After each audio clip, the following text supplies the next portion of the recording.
abusia fo ma munyina akwa abam we eye mi Wo Case Anaa anwume ya shada mama adwo esa mama freshapa de mo odin pa sanse ye tutu ye ni hwa afi na ba wie ye nya wo bia na ye ne no beduru ya ye ne ni wie afi no nti se woto na wo nkwa na se Nyankopon de beduru na o de vim pa do Nyankopon ase because it's just by grace said you be kan adom keke na etia ena so de se de da ya no afi we nyina 2017 na ye de emremu enkyerɛkyerɛ akwankyerɛ fa ha ye sei obi sisiw ukunu diwa bro woni na bre apagapade a oso anya girl foforo so no wonu otumi ye ayima no na de ese bibia ba ye twetwema mi ose ho anwan ma me gate kwotwe no ye bia ei wawu wate aka no so na wo a woni na bre no na che se wo da baabi na che se mo consult mama zimbe no akyerem bi na che se mema no aba no wo mo siasia ye wo mo dem a che se nya asem keto bi so a na wo de ye adwuma asem ye bu se be kwasiasa se de ye tie no lawyer for ha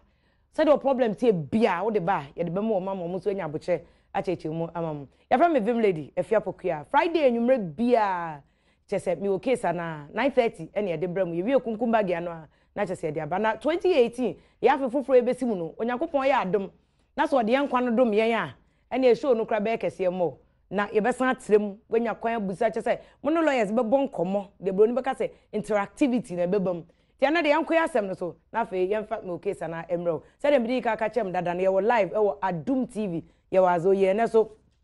ye de dwumede sonko na ebram an na bro nya brem ti na lessons and crowds no koso ye wie ya ye be ko na fe yakwa kwahye se de etie ne lawyer for ma ben ene ne wo mo e be twetwe nkomo ba bi si okunu ye be ye ne ho ade oni nkrofo bi na ba ye afi be ma ni nya ayie no mo ko ebusuafia ebusuafo se we ye hwan nti obeso hu se awaye na be ma ne ba ye wo be ye ne ho ade no e awaye kan ana se awaye fake e be kan ho asem afi ba papa bi so se ne yire wo ye manso twini nipa bonfo ntokwapefo ma ei de bia compound house omati oni asomdwe akra hanko matena adan be 7 nson mu de bia tu no oba no pese ogya no ogu no ho fi wo mu no ade oba open to kwasa ade wo right say o say oba pen to kwa anti wo ogya no ana eno so ye be kan wasem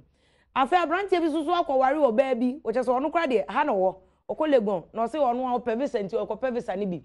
wo ye visa application no ochro ya no ochro say married cause America for anya so waware o mu fama mu nim so okwa wo ma ana okoye wo ma fa visa na ama no wo so no so legon wana wonya wo ba bi onu so se broni afa obai akọ mo ne na ya ware o file ma no a America for se ye fama na nya wo na aba wo se waware no afa de wo so ware chese wo ma sa akoye affidavit chese aware no kra no so waware no magu no wo sa akọ American embassy wo bi wa se dem se nkofo na wo ma se Trump kro mo de kia ne ko ma ne nko wo se wo ma ne ma no eno so fati beka de na asinde no na asinde enti odaba ene so de awurade yenya international lawyers lawyer for ice wom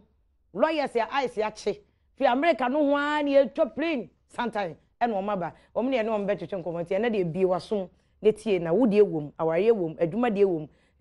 dan de ewom ni nyina paper nkrata mo amopa brocha ko 2018 a ya hye mo nkom nyina mo hwe ni nyina so wom efa me vim lady efia pokọ na me ne lawyers kwaku entwibo siakon ewo UK abrochimemu United Kingdom wo hima kuro mu ne nana hari wo be ware ama mo akọje visa akọbie eyi mei ni ho no free mu chian ana aba lo chian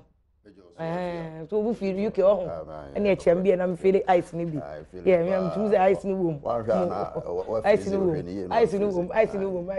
yeah that's it lawyer rekoche da kom esu fi America no ho a ene Trump kuro mo ni tiru pe baby a America bind to say we better say the baby you make America money on Wall Street and also any odu one America just say 299 or bo kind of okra no so I will say yeah go you o share quote to say onye ni patwa odu Ghana no e simple pa lawyer that's it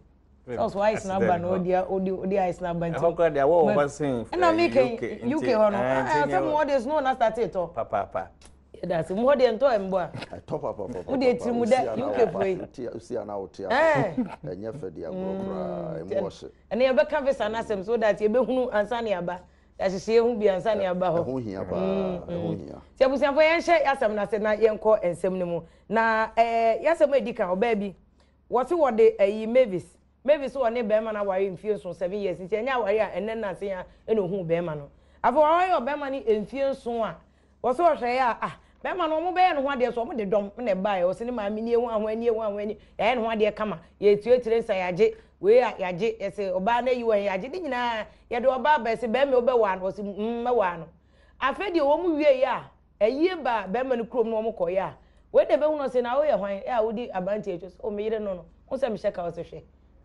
wo sheka wa aye ni mo we ya wo se mini ni nua minimo we wo se me ye no wo fa se minimo wo se me ye no ma minimo se so oba na se be ma na bu no kwase a utumo so ode amanfrafo awo kra na be ye no ho ade echo so ja ware no Wo Case Anaa no ama me sha se enfu so na ye eyi English abrochi memo lawyer na me hwe se te sen ana agosu ya se afi akafra se Ghana haware no se di ka so ware ne fia ware traditional marriage no na o ware obi ofia ware ade minim wo Ghana mrem no se ya say a union between oba ne be man a family nso enti abusua mienu na mo aka bomu enti ba akofo nkwaware me kwaware amene me nua ma na mabusuafo nyina na ye kɔ no oba ro nso ne die nyina na eba enti ayefia wa ye ndesa na te abusua mienu ayefia ware no enti emra kɔ na nim de se de ade ache adura abedure no obi nso betim de obi akɔ shebe bi no afre abusuafo de ya na de difficult ne say ya kasa busua ne de enti bia obi ya wabrochi mamu obi abusua ni ho enti say wo so aware na anyu obi no so mu aware wa so me de kwantwi na me papa eso nyam na mbo we bi kura nipa na me de na ma aware ya me gina wo so papa no abrochi so de mu taaye pa de bi kura mo ba mo abrochi fo de mo nye nka ho de nka ho bo mo nye wo mo ye anu aba no afre na fo no bi no mo ba ye oba ho de bi so anu wo yire broni bi kura Ghana ni ana busuafo ni no so oba ye oba o se ni ma me ni papa ni ewunim na wo so o ma ye ho de sa enti no no ya aware kan se wo yira untimi nsa nware bie mu nka homa ne nyeyi dem say efia aware a ba say efia aware wo fia aware no na so so pese o sa aware wo fie kwan so de a obetima aware wo ye be ma obetima aware bia ka ho e Ghana mrem me patche say de we say ya bruchi memu a na so aware efia aware a untimi nsa nware ba ho nka ho bie esa ye betima chwato abemu a so I committed the bigamy. Crime of bigamy. And as an abroach for Cambodia, man on an aming bigamy ni tree ni and you know what in Preno. What in Preno. I said, and come more broach for Catching abroach for a member minimum, you know what I mean. Or you were Ghana, or you were abroach. If you had the money, a broach for your idea, and also, yes, names are chroma, so. Nyina na yete saade. Olo ya say de minim so onte saa. Minim saa pa na. Ebinom ye de ne ekrobia mensa wom. Binom ware bebre nkanka ye ne efre abibi mem hey.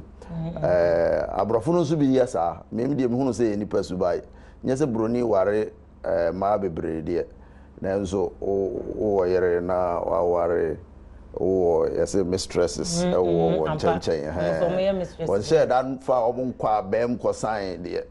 but say odom ko sign wa bem say kimwa yes as well yeah that's obumra so ha nti mpacho said the obe ye ho ade no a ono no ode nkrofo aba omunye na busuafo but ama wo oba na nya adwene say omu ye busuafo se mo ya awaye ni wi a awaye ne papa ananye papa me mani so there ena me hu se e famra kwa pa so se abusua de ka se busua ye abibi mem ha de nim se ye woni wa busu ye o blood relations no ena ye wa busua but ye de ko emremu a me de me hu se enipo odum be gina ho se na busuafo no omu baba ya ware no ma no eye se de amane kwan so ye ho ade tuetue trensa ne de keka ho bi ade a na ware no me mane so de famra kwam mfa ho se eye omu a eye ne abusua nka se blood relations no nyo omu ne ko gina ho no me de hu se mfa ho sa akora nipa bi okogina ho ese me na me abusua panyini me na me jensa no anaase me na me mansa no me hunu se onye otimi gina ho e bibia mfa ho so ofiri Togo so ofiri Mali no be ofiri hino me hu so ye na so abegina so woni gina ho ye abusua ndi wo ye abusua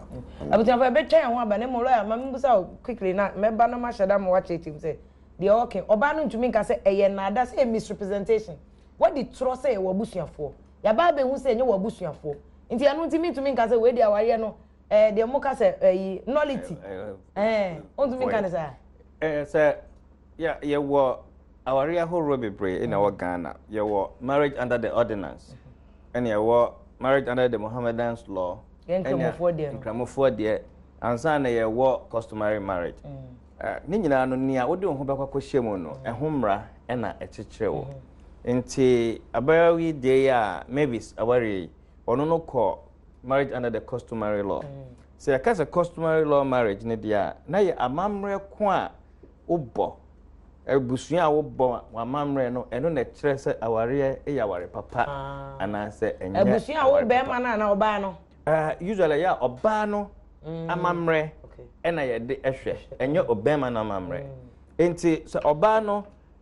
eye mavis se na amamre na kire se wo be ware a nipa suma si we na se so obegina ho be ma ne de na ode no baaye no ono de no ni ekwan bi ode befa so a obehu se eye anase enye na me nwanwa mom say in this modern age no sa problem we eda so oh lawyer wo papa na se ewo ho so a enye nwanwa because nyane e friend abusua tete no se ya sesa sa enipa bi ho krampa won ni abusua akola bi ho krampa ya adopte no enti so ka se yemfa papa mra yemfa mama mra so we are adopted no pona se ode no call orphan home ina onyi ye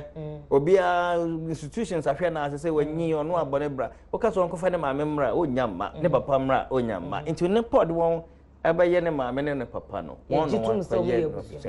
na yi amamre no ensesa intentem sania society esesa nti ne megidi sa se ani ahemfo no kasa sasem we hu a ye be hu sa aware bi it take place ewo ho no na sa ware ni take place no be ma no ntumi nka se wo abusuafo na mde ba ya nyama abusuafo nti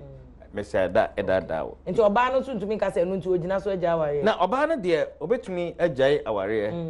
efi se we hu se na odada no onko nyim se oyoyere anaso nyoyere nanso no se wugya aware nso eno nso no anda yen culture no emra ho a eno so ese odigya so obi se be ma no so na abusuamu den na yedi jaya ware when na ode orija ye insan ekoma no okra no papa no kra so onim se okra mpo ware in the first place into no obi and hon ma ode insan no ekoma no nti the position is a very critical position meka se okọ emra ayi traditional customary marriage ma onya emwa ese so de court hon mu no benya mwa afi these are maybe okay so na ya kan no pato unim yetwi ahomra na ye beba akọ abroche ni abrante na legoni na wakwaje America visa prensa omso omma no woso waware echire woso ware echire woso akọso affidavit so waja ware na eno so na senden ya kwọje say American embassy so omso ya omudi na kwọ na ti ya ma sa visa no omudi na deny no ye ba ne aba beche wo mienu nyina lawyers omtie immigration lawyers more expertise nimdie pawo nti yamra meto aso me Wo Case Anaa na ogusa wo hwe Adom TV ye ba sisi a sima ya san ba beto aso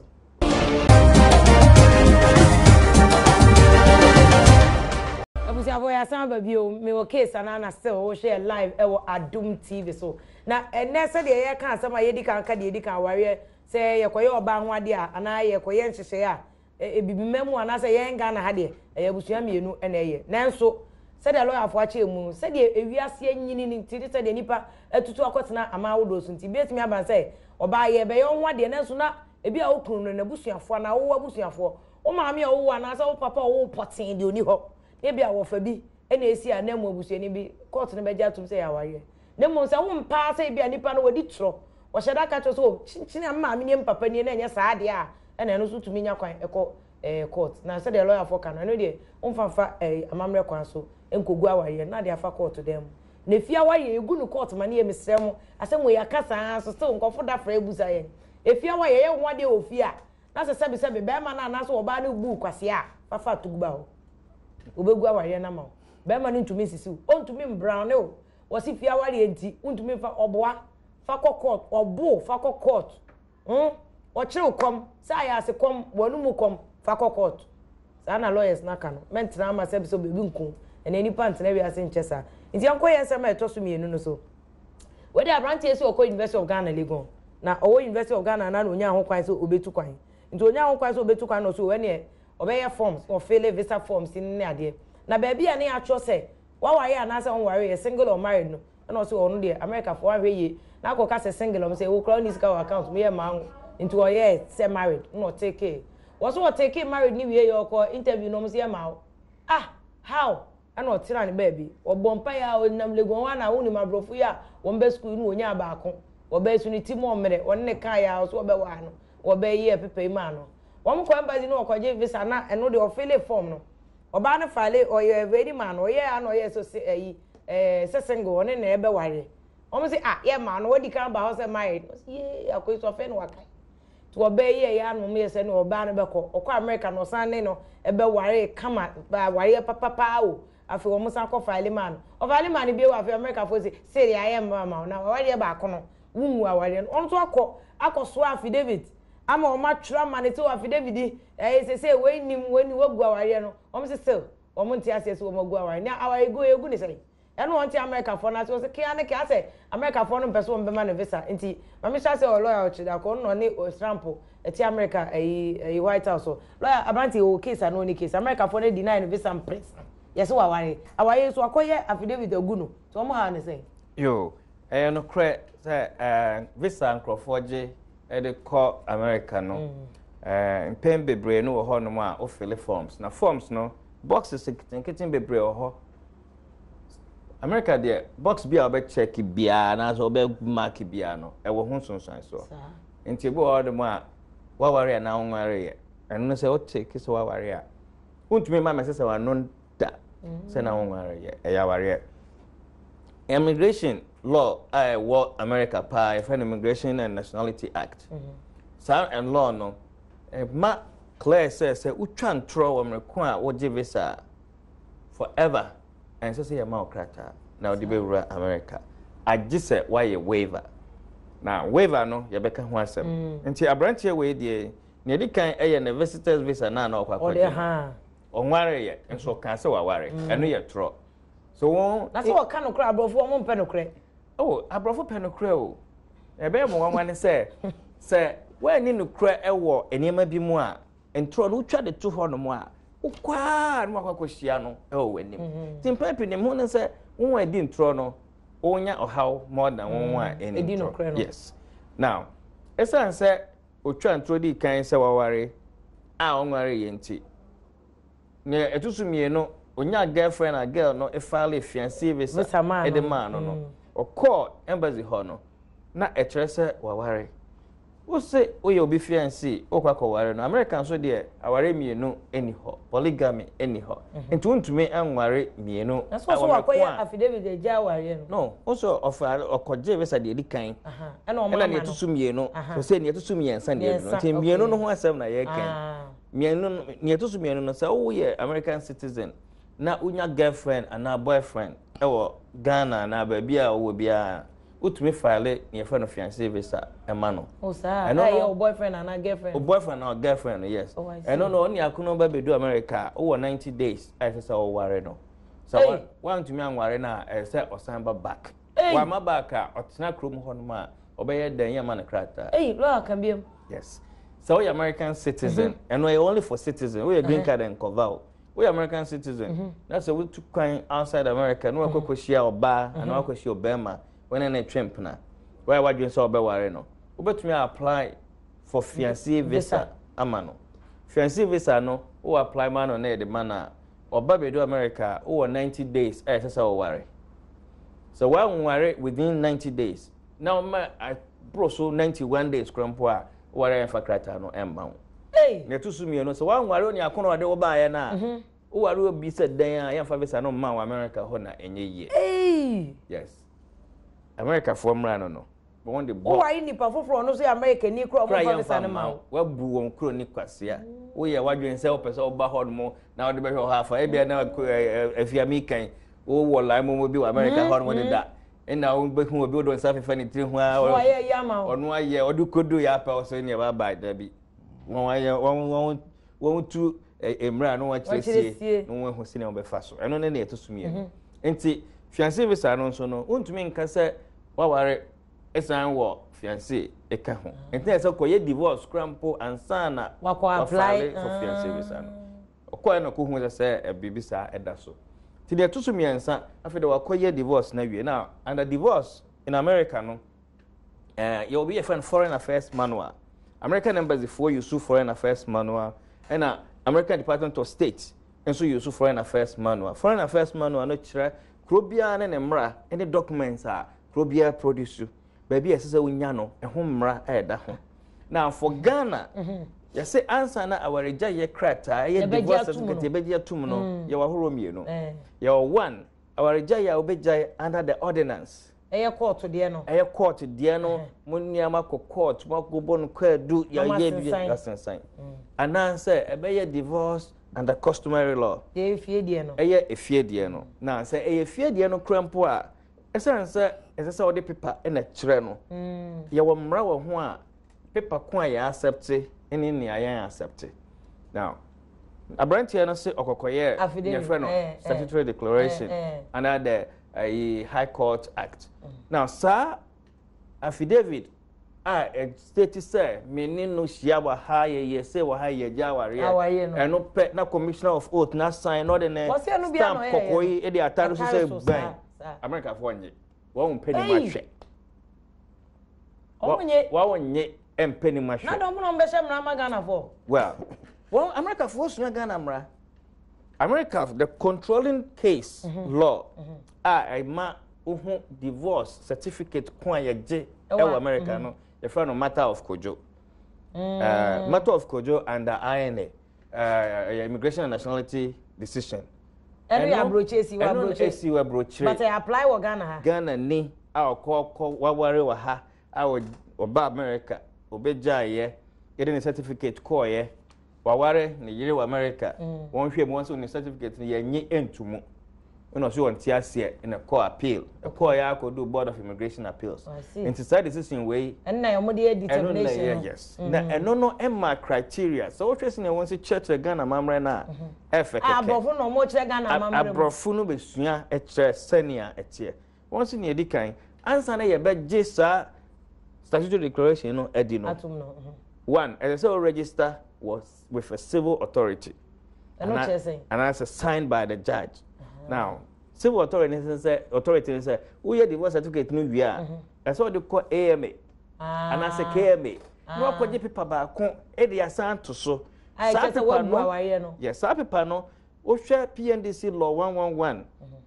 And PNDC law 112, customary marriage and divorce registration no. Sa form no, e hono na yenya asamra ne fie. Nto de eno be ka affidavit no ho ansana aye complete ansana America for na dia tum yes eno ye no edikan anase ne tusumie no ensa judge ena o sign divorce no eno no eno ye se mo ko ware wa court a ya nware wa court krampo a na ye customary ya ngu no court but a customary divorce no krampo na ubetuma ya affidavit no ama we dia court na court confirm say that customary marriage was dissolved under customary law na one the account ho so when you say document way in the affidavit no so ne wo niam ese bam one ese otumi identify ebusua ko a oba ne fimu ebusua ko a bema ne fimu da muko jaya aware no nipa ben na wo ho na muko jaya aware no amamre ko a mo ye eye saa ebusua na mamre e chese magu aware no enti say affidavit do saa eniama we enimu a in especially krampo bu hana na nkola nso wom e won say akola wom a esasa affidavit ne ka nkola no asem ene omo nkola exactly into so the side document e ba na say any sa element na yenye eno aha say Ghana for bebre krata if so there enyan so frey ya se kwaje awaje krata ma me no akọ na nkrofo e typewriter o studio na se papa no abono de amount go say ya na ye no nya saa ene ye no enti ehom bra no enti abrante we won deny the case that means say na wore jaye na ya nya ntum ntino na wore jaye no enye valid until say e be dia tum no ware na yire broni no sa pepepepepe until say obejaye aware no na document na ye official no emra ne ho kwan so betumi aware nyeto su Trump nkofo ya so de na lo na of United Kingdom o hima krum ever say abrante ya UK na no wa momo ho no immigration law na chese because Ghana for bebre a omo hwe no so omo okunu no ebi wo boyfriends wo UK yakwo omo ho obi okrokuta UK nkrata ono so oba ni den Britain emra no said the lawyers chire America for the as omo de no little complex kakra Britain de no we say o eja ware o Ghana hanom ifia ware a wo jae no na se we ordinarily resident in the UK and o say judicial divorce no chese o say wo jae wo court wo say ifia ware o ba se honom na wo tia dia it's be what now more than 12 months na se opese wa ware obi ofie wo ware ne fie kwa so na ade ne koe wo de ne kwa wa ware ye krata na ye gitum se e famra kwa so o sa ifia ware ya esensa na commissioner for to the year team UK de mo gitum ya ware se ware some so ifia ware mo gitum oh yes ye gitum mo gitum America ifia ware no yes and the house so divorce no so the same thing I apply so what you hold mo there uware wa Ghana kura na South America eso ja ware no America enye Ghana na eso be jaya ba Britain de no obetime jai wo Ghana but obetime jai wo Ghana o say judicial divorce let say wo say o the court enti wo the court dia na say de o kai no justice atuguba no na nyo mo na person sign de bia court but emu afo bia omo adu omo nsa hyase say aware na wo ye no egu na court egu no anase egu ofie na odi aba court na court de nensa ahyase a ene odi kwa na say o me ware afia pokua ba mene na jai say the obroni we na mbewa na ene ye beji atum amwa kwa na court no betimi embassy ni betimi ejina so say UK embassy akase ye ma visa because ebia wo krata we say de wo kase nye judicial divorce no obetimi akase no nti ebia nipa kra wo kwa ware no ebroni no wo ma okwan ma unya visa no nko because enye court divorce say the eye say wo de bana say enye judicial divorce na enye court atuba no msensan ma wa na kire say unye free to marry unne wo ho so be ware una hokwa enti no una hokwa no untimi nsa nkonko ware wo mse wa adwene mu de oso ya medium ba fie no ya twetwa mu ama me enam sa nye judicial divorce no se o ware fofora de o ware no emfamra kwem enti so na efa say obi ti UK because na make say nyesa ya meka boga for boga for bebe obi wo yere ho ana obi ko ni obi nete ebi oba be fa empra bebre be twempra wa no correct nti oba no be twempra na etika ne se ase a afa oye anu aye krata visa no de ama geli won wari no won ka so be wari no ba bi anu aye ne se bi anu wo fa ase bi ana waye bibi sa na ode na ekwa eno so obi weti me gina so aka say bia o yire wo ho nti we die o ye visa ne say ne girlfriend mra no ma kwan say wo yire na o ka say me de me ye Ghana ni mo ho kwan say metimi aware bi aka ho say wo ye Ghana ni na so Britain untimi enware mienu ye say na untimi twempra obetimi atwempra on chen obetimi afefa anyinya mistresses wo nchen ba omo no de enfro omo say yere tuntumi file ma no odu obi ko se krata so a obumra so se ohwe nkramofo omremu a omutime ware akusi for but in Britain no a Muslim cannot have more than one wife obetime ona say no so the human right abuse there be I was a corona wo mo obi amfa ko Supreme Court ayi Britain ho corona wo mo no e homra na ode ye adwuma fine but say me so me ye nipa no so ye kremoni ana me de me ye traditional person me akani me ayi a friend say anwani me pese me ware ne ema mienu miensa na by tradition me entitled say Ghana de me to me ware mienu miensa e wo amamre kwan so na me de omo ko Britain I was who kro mu ni de ware say ti me fa ho me na me de me ho na me say me ware mienu say ubetima ware Ghana ha de wo ye be ma ubetima ware dudu bi a ope bi a wo ewo amamre kwaso nye ordinance we say no amamre kwaso de otimi ware dudu bi a ope bi a but say o ware edu na so say oh me de British embassy me yere nom ni empesem de omu nyina ko Britain omo besro pa Jacob Zuma say want to me nko on official visit e wo hom fa man na yere nom nyina nko say o ko visit ya different from say o de obi ko for asetena ya na visit visa no enye krata ye de consider hwekeke enti no ye kan krata ye kan ho enti zra de obetima fa obi a so me do enu mo ko ensra ye kwa hwe kuro no so na ye kwa hwe ho no ebedi na otweme yenu ni aba enti osi bia me ofa ase ne yem na ne yem me yire ne yem mpena ne do mu nyina akọ minim se o ka kiro mo se o ko visit na o mpena ka ho a na do mpena so ko bia emumra bia so de na so abrofo no ma anko da ho ba yo mo hipa o mo nka nkiro bet o mo tirim de o mo ma ko enti lo mbacho so obi yes se de ya Ghana for taye ne bia na obi wo on ma nya Ghana for ye India for any ade na se kra ABC o mo ye documentary bi sa where no abe ware o to no de ne krata ono anya ware kan o na me ne wa ye hye se wo de okuta abroche krata nti okra me pese me ka no brofo na brofo no bete wa abroche krata nti eno kana wa timpo omo te o omo so atwi no obi ni pa bone fo omo ba be so atwi no nti de ka nyom bete oh yes one bete but today be sad because who here say e betufo amati nti e bia omo nyo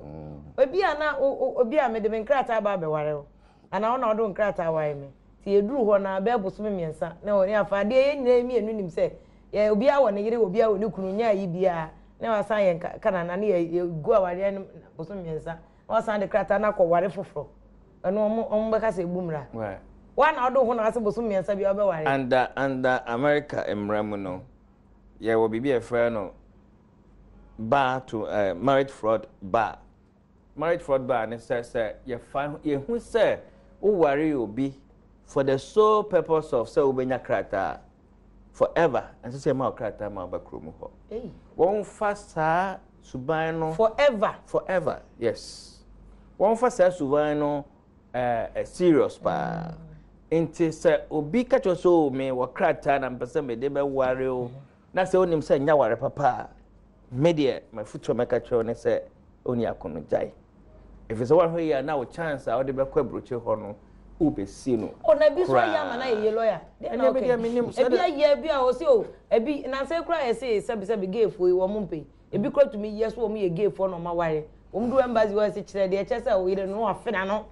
obu on ma ni nua pa no afena no na yire nua keto wo nya na yire so no afena no wo manya no mo ko wono so lawyer ne chance ya no onim obi to me nya green card na kuta no wo ho no ma be 4-5 years na krofo na ahwehwe market to say krata na onya ye no ye hu say o de kwambone so na o fire ina o de nya ye jin krofo krata de bi afi wonsam ama ye de want to deportation so me hu case ba ko bi Chaudhry yes case bi sa ono sa America for marriage fraud very serious enti afutuo a me de mama atiefo nyina ne say so ne akono onye wukun onye oyere a menye unua untumi nware unua ena enye ye na say oyen krata case bebre a won deny a aba mensam ohwemu a no kremu ni ne ye papa no obi ansa kane de ye case a wo ye office we yes won wa ware ne ye papa no o mre na osaka makuma ku bi ho no ma mistakes ebe de ne che say ye papa say they are closing sampai na ira mama typical example so Ghana ni won him so Ghana ni oba enhia obema ne enkasa me no ba ware ansa na Ghana ni ba be pene so ene obema aware no wone na nante kakra wakohu na se wahu na busua one na yayi ansa na be ma ya ba obai ho abebo kokoko abeje list oje list wia ya hyehyɛ se won a nkola ya bai wa onim se na won wedding etie ese kra podi ese drone kra no won di twa ye pre wedding photo shoot ni ho photo shoot nyina ka na won so de ababa wa wakolego na wie obema also wa brochire hu ye bita so eden na kire se woni no twempena woni bibia kire woni letter woni Western Union woni anything to show say woni no mpo wo communication and no say WhatsApp kwa ombeje yo ye be kan bibia woni email ni ade nyina kwa na wa so woni obi relationship e was say ya e be develop akọ ina woni ni relationship nso a ebe enti se no ane se o sorry ya se o me baba ware no ware a na woni bibia kire se woni no twempena woni na nante ye onim na eno no ma presumption say moboa adan na grade na etisa nti sani mani nyina wan hwehwe mu na woye na sa anye yi a ebesi ukwan ye ma ukwan e ma wonko in fact marriage there untumi nyina so emfa nya krata biem wo America no ona se nkofo nya me de say so commit marriage fraud say wo hyeda na nya wa kan ya wo say wa commit marriage fraud forever wo ware America ni na wo edu ya fakrata na mam o balo Ghana fo nim trodi nti eno de nim trodi unim ne metumi aka to aso so ne say America for digitize information fingerprint say crap on call retina ko when enyina ye twa fingerprint name bibia de be hwehwe wa e be hu say wo unie no akọware wo ba bi da wo ye ni nyina e de ato ho enti intro na wo betwa eno na ma waiver case ebe mu no in fact mra ye cancer case ye beba waiver case bala na wa se bia na person de so me say America for the omo asemu ye twintwan pa fi say ewi ase no eni pasesa o Britain there say we ye say yenwusu fraud no yes we use deception okay and wadada omo and so wadada omo sa na omo betima ma 10 year ban say 10 years say untim America ho biem no 10 years but 10 years na ye ban ne ono say aware na ade ko ho no mo a then sa ban no doesn't apply no you because a human rights na abuse na a supersede we you know nti ye nhwe biem obi o wa ya che ne ye de na to plane mo de na ba we do ba sa na akwanya ban untimi nkobiem ba se ko ba se obi na file ama no ware wo dia ye sa de no encounter biem na ye UK for ni ye free honum nti ano sa no be hia lawyer no aboa mo ya na se ordinary visa application no sa beka ya do nim so ma bo PhD ma bo mi kuta masters edimi ama fele ma de enti sa akra enye wadwuma no sa enti so yes wa be ya waso be yesi ade kitikiti no mo de be refuse o asam kitikiti bia abetro ba bia one word bi de acho nti la say wo say we immigration law ibi nti obi say oba ho a wontumi mmoa no fa ha ye say also ye be refuse obi say tumi mo bi boda mo abrofo na asem ye twintwa pa ade a mehu ne say yetumi make sure say nipa no wanya no bibia wo so ode ba but say the normal call embassy one say kura de on fan call embassy bi moving pick hotel nti say enya ko present wo ho wi a na omo ehwedin a ba na omo atwera ba se obi bia yo okay na nso ye show dia be me de ompe no abrochire na opakoro enti na no mo right so mo to make cancer say ni omo akagu ho enti upa na no to me nya appeal opa agi se ye de court for UK ma kroma de entimi nya appeal no ha enti no de bremi and sem de corporate na akotwe manso na manso be koso abe 1 year enti ni nyina no me hu say omo dey test commitment to the man or your partner no so okay see you betwe manso ne tenten enti say no kure say odo no a ene o betwen tire na opa kro ba pa ba ye ba ne bia no obi kura oba mienu miensa bi on China. And visa, but you see, you say UK visa application. Say, I worry there no more refuse. I just say UK, Hono Wako, just a appeal no Hono. Won't you mean Ghana, baby? Oh, yeah, what happened UK court. Yes, and I took one in Indiana. Say, a Britain, and a Britain rano. Let's hear your man, and yet Juma or Ghana. And you call British embassy why Mrofumrada and I was here the duo. And Ghana Mra and Ghana judge Yasem. Ghana judge any to me over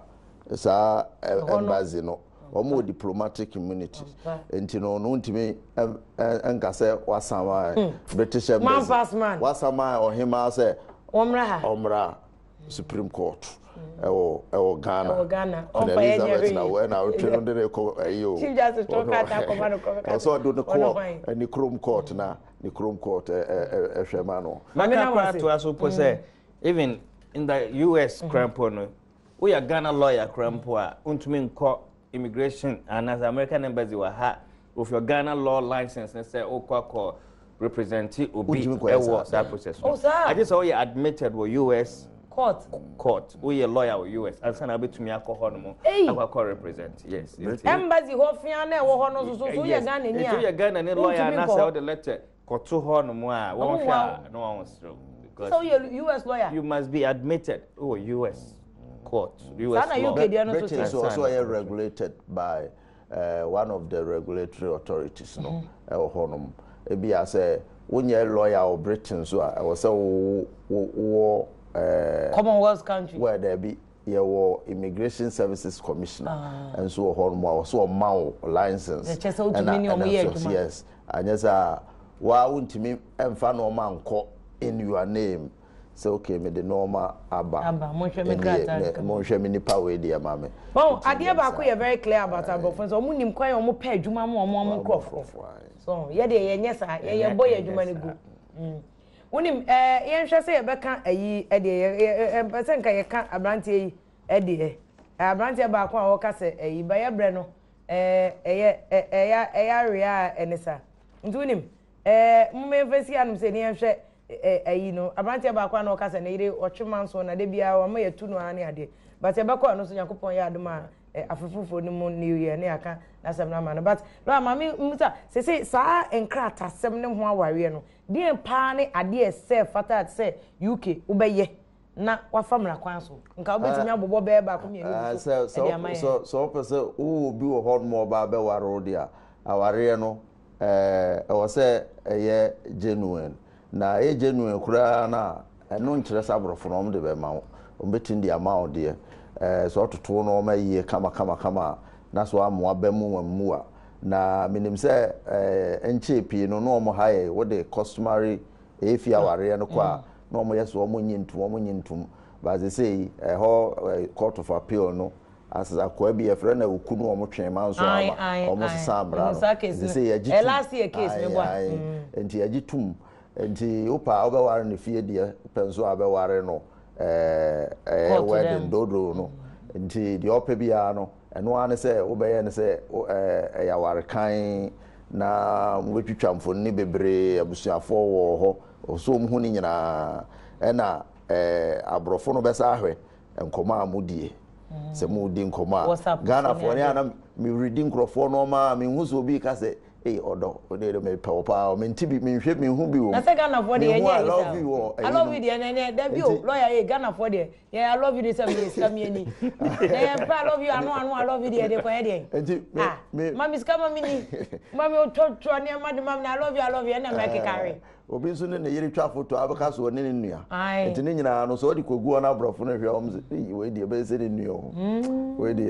ye kan se o se mfoni no fefe na no bi ene ana so ne mu bi se ye hunu se mo nkomodie mu no ododo mo ntem ti so ododo mo ntem a brofo no ya so we dey be se e kura ya ngasa na ne na okọ baby na se bibia se anim na mu di ne se brother and sister of the Pentecost the NB dia opoku nyina te ambo befu Ela, mami ba final comment. Dey na obey mema wo dey na ye correct. Well, America there, so person oba hon ma, you are kwan horo bebre abetumi dey aba. Either so oba as a visitor, oba as a student, oba as a worker, oba as a green card holder. Sa emra ni nyina no, ye wo ekwan a obefa so a o success rate e be high. Say a visitor na person oba be visit ya. O paperwork I say you make sure say correct. 2 and so to make sure say what ties what chrome hano. 3 so to make sure say okwa nia okwa no ye wie pe obeba. We yes America for the visa on the bema han American so dey call interview nti obe share bro no now na kasa wo twa tra o hwe wanim the way on America bro ni be kasa kran po man hu say o kan okra anasa on kan okra Ghana for ne obi kasa na wayi nani ato nchen no asi ne ti ase in America mu no so wan hwe no eye to eye e trese wo bibia odi sie Ghana ne tena kunwa so bo ma ya no otapo ne nan so wo tapo nan a to them no we are nervous and yes now uni bibia odi sie a unye nervous when you are talking to them nti there were few other tips bia you betumi dia ma a wo ko interview a ebe okay ye to sumi no ye no credit Ghana for your paperwork e na problems wo ho do obi on ma birth certificate ne den de mensa MENSAH obekọ ne passport na ye MENSA na say no no passport for na yes ah well America for the one can say brabesra no wo na wo ba nti so we make sure so we correct so make sure so we correct answer obi to made in the passport bekọ o show ni pa kola we 16 years na o hwe na nim o so we 16 na hu say gase sebo fie ni ade e go work by o mu yen it's Sunday money nyina ka ho nti your paperwork no must be accurate and we as a dino cra most of the time go benya na ne atwa to cra ye won parents e be fa won de won akono say e fa ya file ma no okwakoje o green card a yes kofa wo JSS and as a SSS certificate no na fa bra so obeba na date of birth na wo so no e different from near o maami a na papa e dia file ma na eno anu no wetwa tro nti se abusuafo no e be file ma won fa no credit no one keep good documentation and paperwork we sir bibia be yam yo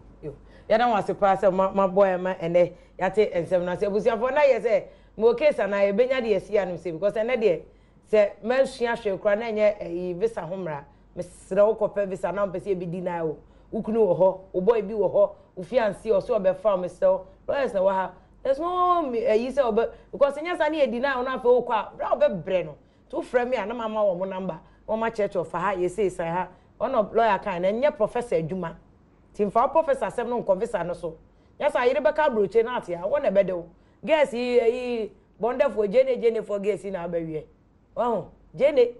now yire tia broche na awode no tim part of formula kwan so wo frame me na mama lawyers number no matimi abo ye de Wo Case Anaa besia no se ni ada wase se wo hwe Wo Case Anaa ma we need the chat talk right ye de ma se obi a wa boy afi mu nyina the whole of 2017 ye de ma se yakopon shamo next year yakopon ya adom no de chair ne etim koma 2018 Wo Case Anaa be kese aye bigger mega na ebekoso a asiesie mu case na mama lawyers so betimi abo to de bi ko bi ni case so no lawyer bisi meye na o de a channel enti lawyer akwa ntwubo si akwa UK or UK lawyer ni lawyer Eric Ochida akoso eye lawyer ni wa America wono so abeboy Michael Pabila any prudence patinge omo ye production research assistant or Gimpa Makola Law Faculty ye de ma se omo nyina mo boy ni Jesse no ne ade Raymond Ellen